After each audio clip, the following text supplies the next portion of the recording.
Hello and welcome to the big fight. Is the left losing its relevance? Are the communist parties sandwiched in a sense between the Maoists on one side, rising aspirations on the other side, and have they lost their way? That's a question that many people have been asking, especially after yesterday.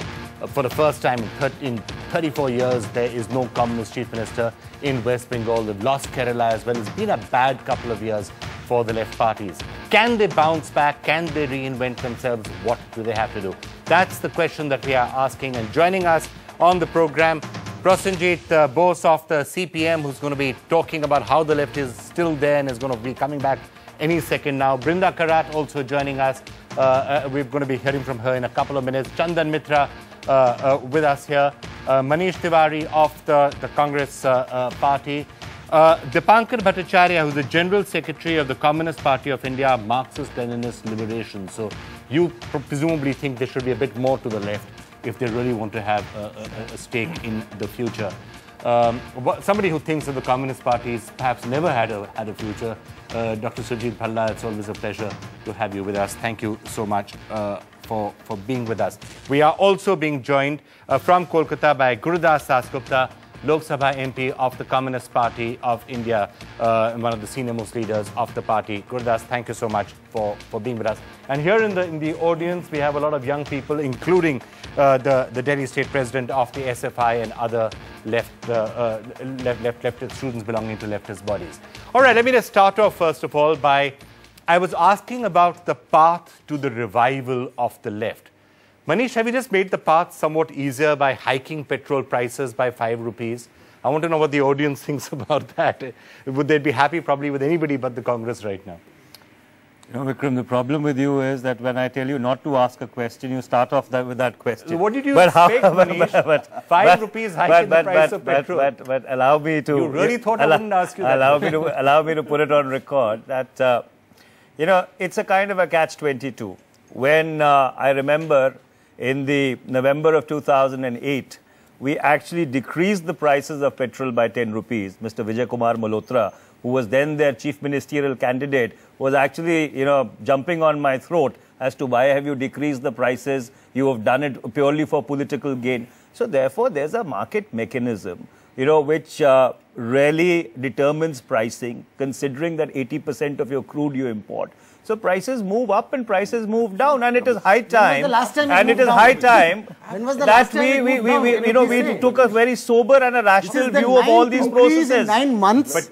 And I just want to make a, I think that Mr. Tiwari is providing the most pathetic apology for what has happened. Yes, the basic point is they have deregulated petrol prices. Diesel prices are also on the anvil, and this is what is going to happen to diesel prices also. We have been opposing this policy right from the beginning. The path to left revival. Not only path to left revival, it is the path to the doom of the Congress party. That is the whole point. Anti-people policies. I have not seen Prosenjit this animated since the first result in West Bengal started to come in. It's not a question. The first you are more animated than I am, Prosenjit that is the whole point. Now, Prosenjit, there's a smile on your face. Look at your body language. But even more animated. I'm back. You're back, Prosenjit. You're back. Go. But okay, Vikram, seriously, I am astounded that Manish says all this with a straight face.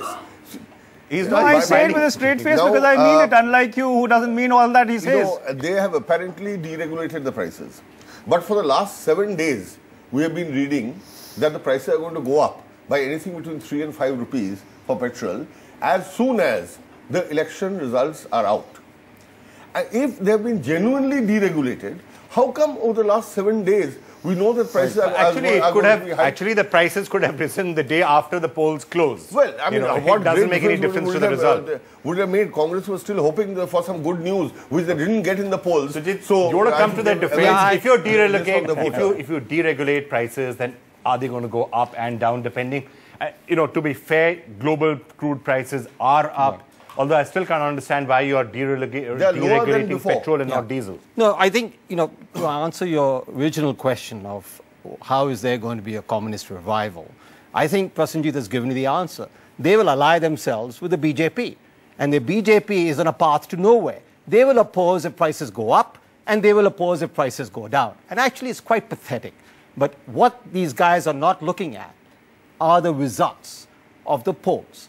What the results show is that the people are a lot smarter than these left-out parties. And they will throw them out, and they will throw the Congress out if it doesn't behave.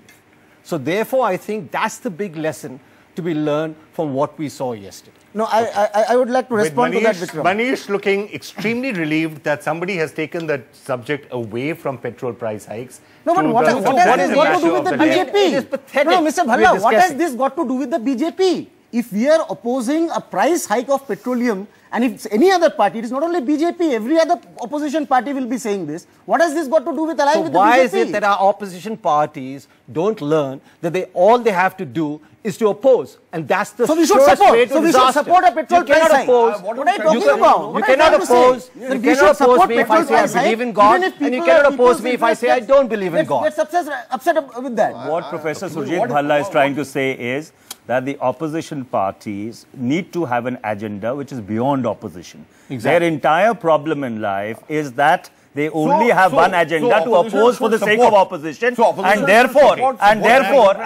Vikram, let me give you a very telling statistic to actually kick off this debate. You see, the Bharatiya Janata Party, which claims to be the principal opposition party, What do you mean out of 824 seats, contested 761 seats. And how many did they win? Vikram, how many did they win? Out of 761 seats, they won 5 seats. So therefore, they need to first introspect whether they are the national opposition or the notional opposition and reinvent themselves. And insofar as Mr. Prasenjit and his party are concerned, they have got the biggest thramming of their lives in West Bengal, to a lesser extent in Kerala. So therefore, I think they need to go into an introspective frame of mind rather than going completely ballistic. NDTV's cricket app, Android and iPhone. Fastest scorecard, special analysis, and much more. Download free. ndtv.com/apps.